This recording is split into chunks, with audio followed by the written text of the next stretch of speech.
আসসালামু আলাইকুম ভাইয়া, শুরু করবো?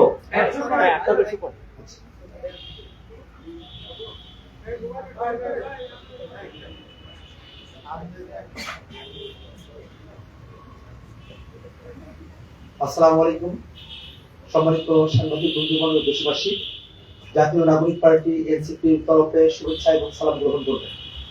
সাংবাদিক বন্ধুগণ, আপনারা দীর্ঘক্ষণ ধরে এখানে অপেক্ষা করছেন। অনাকাঙ্ক্ষিত বিলম্বের কারণে আমরা আপনাদের কাছে মহাপ্রার্থী এবং একই সাথে আপনাদের কাছে আমরা কৃতজ্ঞ।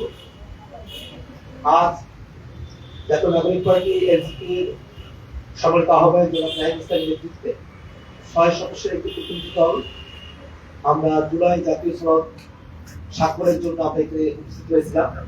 আপনারা সকলে জেনে থাকবেন যে 24-এর অভ্যুত্থানের মধ্য দিয়ে আমরা যে নতুন বাংলাদেশ গড়তে চেয়েছিলাম, যার কথা ব্যক্ত করেছিলেন জাতীয় নাগরিক পার্টির আহ্বায়ক জনাব নাহিদ ইসলাম, একটা ফেসিবাদ মুক্ত বাংলাদেশ, একটা নতুন বন্দোবস্তের বাংলাদেশের কথা, তারই লক্ষ্য নিয়ে আমরা বক্তব্য কমিশনে জাতীয় নাগরিক পার্টির তরফ থেকে আমরা সার্বক্ষণিক আমাদের উপস্থিতি এবং সংস্কারের পক্ষে আমাদের বক্তব্য আমরা সবসময় ব্যক্ত করে এসেছি। আপনারা জেনে থাকবেন যে জুলাই সনদের কার্যকরিতার জায়গা, গণভোটের বিষয়গুলো নিয়ে এক ধরনের অস্পষ্টতা ছিল, যেহেতু ত্রয়োদশ জাতীয় সংসদ নির্বাচনের দিন 12 ফেব্রুয়ারি 2026-এ গণভোট জুলাই জাতীয় সনদ যে গণভোট সেটা অনুষ্ঠিত হয়েছে এবং গণভোটের পক্ষে জনগণ তাদের সিদ্ধান্ত ভোটের মধ্যে দিয়ে তারা জানান দিয়েছেন। এমন প্রেক্ষাপটে আজকে অন্তর্বর্তীকালীন সরকারের আহ্বানে আমরা জনাব নাহিদ ইসলামের নেতৃত্বে 6 সদস্যের প্রতিনিধি দল মাননীয় প্রধান উপদেষ্টার বাসভবন যমুনায় আমরা জুলাই জাতীয় সনদ স্বাক্ষরের উদ্দেশ্যে আমরা এসেছিলাম। আমরা সেই জুলাই জাতীয় সনদে আমরা স্বাক্ষর করেছি এবং আমরা একটা শর্ত সাপেক্ষে সেখানে স্বাক্ষর করেছি। আমরা বলেছি যে নোট অফ ডিসেন্ট ব্যতি রেখে গণভোটের গণরায়ের পূর্ণাঙ্গ বাস্তবায়ন সাপেক্ষে জনাব নাহিদ ইসলাম আহ্বায়ক এবং আক্তার হোসেন আমি সদস্য সচিব এই জুলাই জাতীয় সনদে আমরা স্বাক্ষর করলাম। আপনারা জেনে থাকবেন যে জুলাই জাতীয় সনদ আমাদের জন্য একটা পাওয়া, এই অর্থে যে জুলাই জাতীয় সনদের মধ্য দিয়ে বাংলাদেশ রাষ্ট্রটিকে নতুন করে গড়বার একটা সুযোগ আমরা পেয়েছি। বিশেষত আমরা যতদূর পর্যন্ত আমরা আকাঙ্ক্ষা করেছিলাম একটা একেবারেই ফেসিবাদ মুক্ত একটা বাংলাদেশ, তার পুরোটা অর্জন করতে না পারলেও জুলাই সনদের মধ্য দিয়ে আমরা যতটুকু অর্জন করতে পেরেছি সে অর্জনকে যেন আমরা পুরো মাত্রায় আমাদের উপরে পেতে পারি, বাংলাদেশ রাষ্ট্র যেন জুলাই সনদের পূর্ণ সুফলটা ভোগ করতে পারে, তার ওই নিরিখে আমরা আজকে জুলাই সনদের যে আনুষ্ঠানিকতা স্বাক্ষরের আনুষ্ঠানিকতা আমরা আজকে সম্পন্ন করেছি। আমরা আপনাদেরকে একটা বিষয় জানিয়ে দিতে চাই যে এবারের যে নির্বাচন সেটা যেমন একই সাথে জাতীয় সংসদ নির্বাচন এবং একই সাথে এটা সংবিধান সংস্কার পরিষদের নির্বাচন।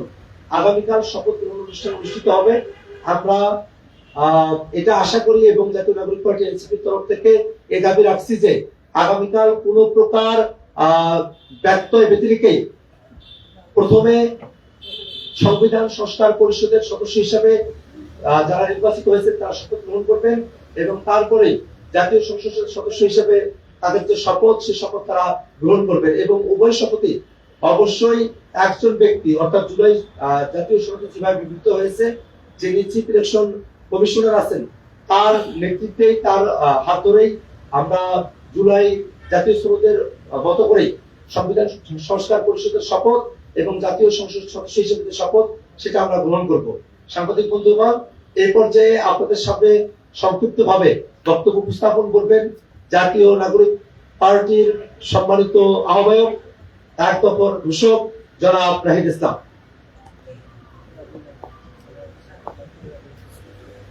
আসসালামু আলাইকুম প্রিয় সাংবাদিক ভাই বোন এবং প্রিয় দেশবাসী,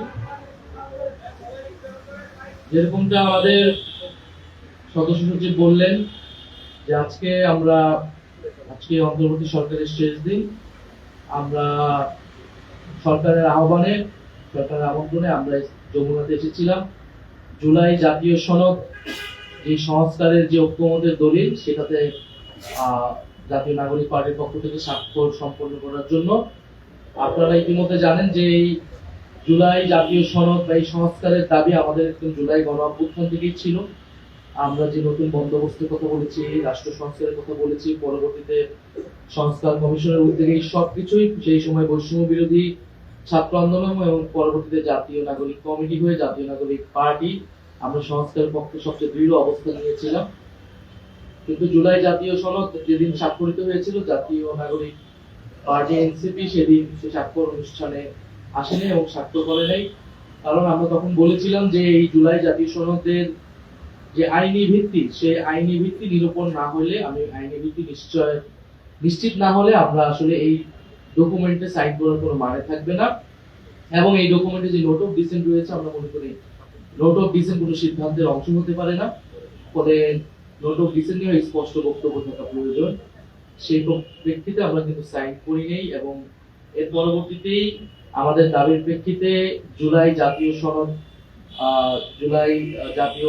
আদেশ, সেই আদেশ দেওয়া হয়, যে আদেশের ভিত্তিতে এবারের যে ত্রয়োদশ নির্বাচন এবং গণভোট, সেই গণভোট অনুষ্ঠিত হয়েছে। গণভোটে জনগণের রায় সংস্কারের পক্ষে এসেছে, ন্যায়ের পক্ষে এসেছে।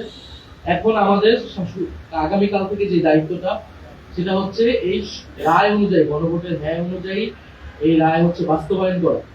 আমরা জাতীয় নাগরিক পার্টি এনসিপি কিন্তু সংসদ নির্বাচনে অংশগ্রহণ করেছি, সংসদে যাচ্ছি এই জুলাই জাতীয় সনদ এবং এই সংস্কারের আকাঙ্ক্ষা, সেটা বাস্তবায়ন করার জন্য। এটাই আমাদের ম্যান্ডেট, জনগণ আমাদেরকে এই ম্যান্ডেট দিয়েছে।